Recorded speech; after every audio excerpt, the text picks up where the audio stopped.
Welcome to B1 lesson 21. We're going to be looking at first and second conditionals. We're going to have a deeper understanding and a clear understanding of the first conditional together with the second conditional as well. Why do we use conditionals? Conditionals help us talk about the result depending on the condition. We talk about results, but basing on what? Basing on the conditions that we have. Before choosing a condition, ask yourself this: is the situation real and possible? When you know that the situation is real and possible, then you know which conditionals are there to be used. And you also have to ask yourself, are they imaginary or unlikely to happen?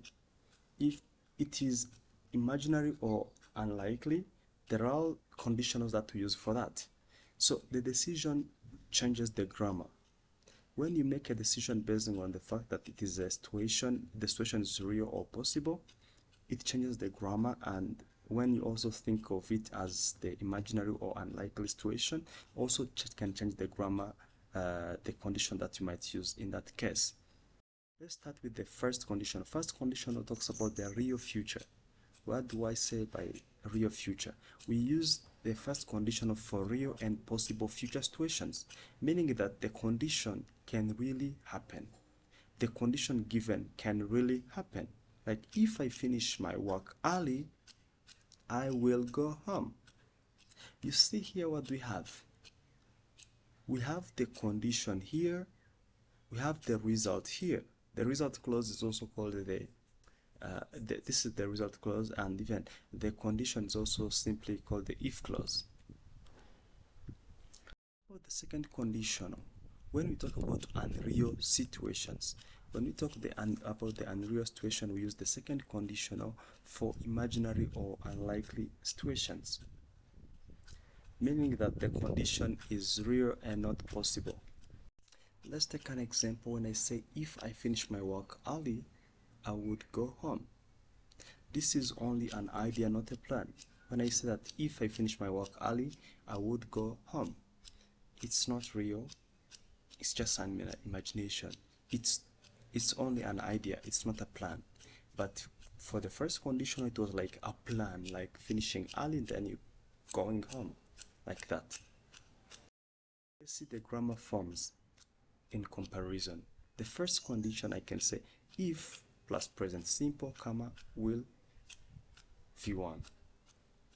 And in the second, I say if past simple, would, V1.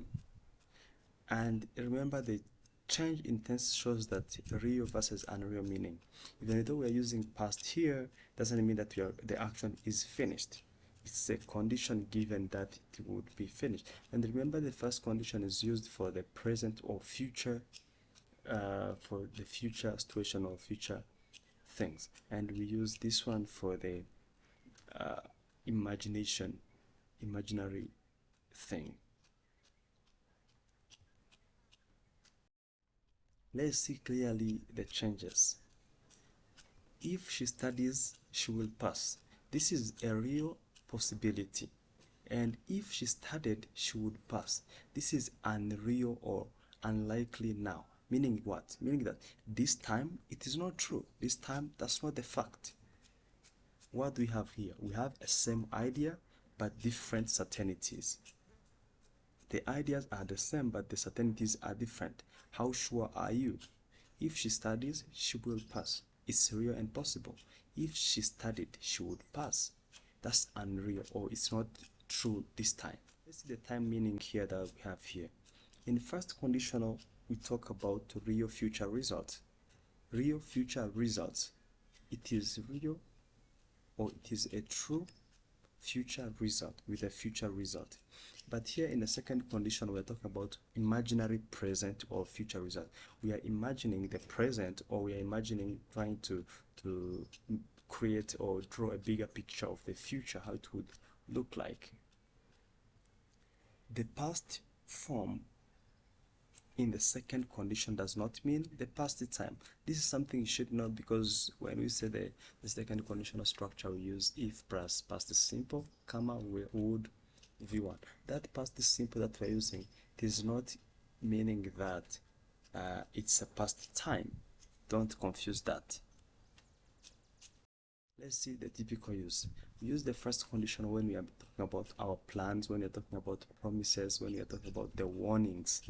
But the second conditional is used to talk about advice, dreams, hypothetical situations. Let's fill in the blanks here. Fill in the blanks. We're going to choose the correct conditional form. If it dash dash, we will stay inside. If I dash dash more free time, I would exercise more. If she dash dash, I will answer immediately. If he dash dash the answer, he would explain it. If we dash dash early, we will go. And here we're also going to fill in the blanks. If I dash dash you, I would talk to the teacher. If they dash dash late, they will miss the bus. If she dash dash harder, she would get better results.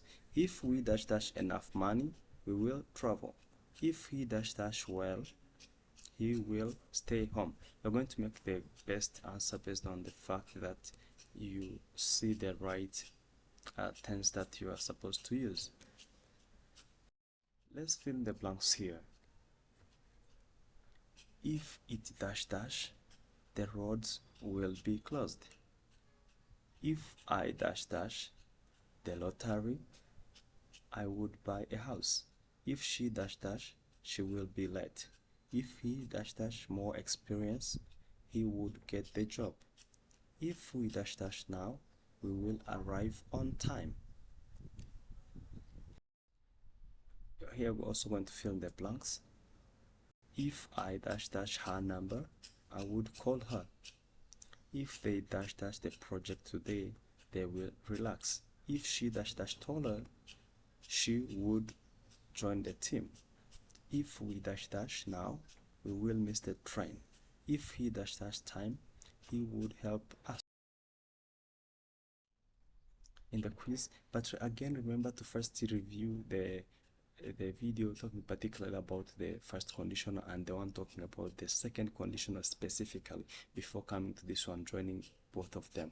Why do I say that? It's because when you go in the video explaining first conditional alone, you get a deeper understanding than in comparison of the two conditionals. Now let's go with the quiz.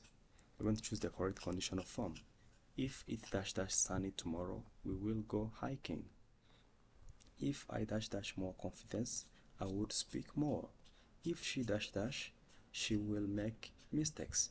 If we dash dash closer, we would meet often. If he dash dash tonight, he will pass the test. See you later.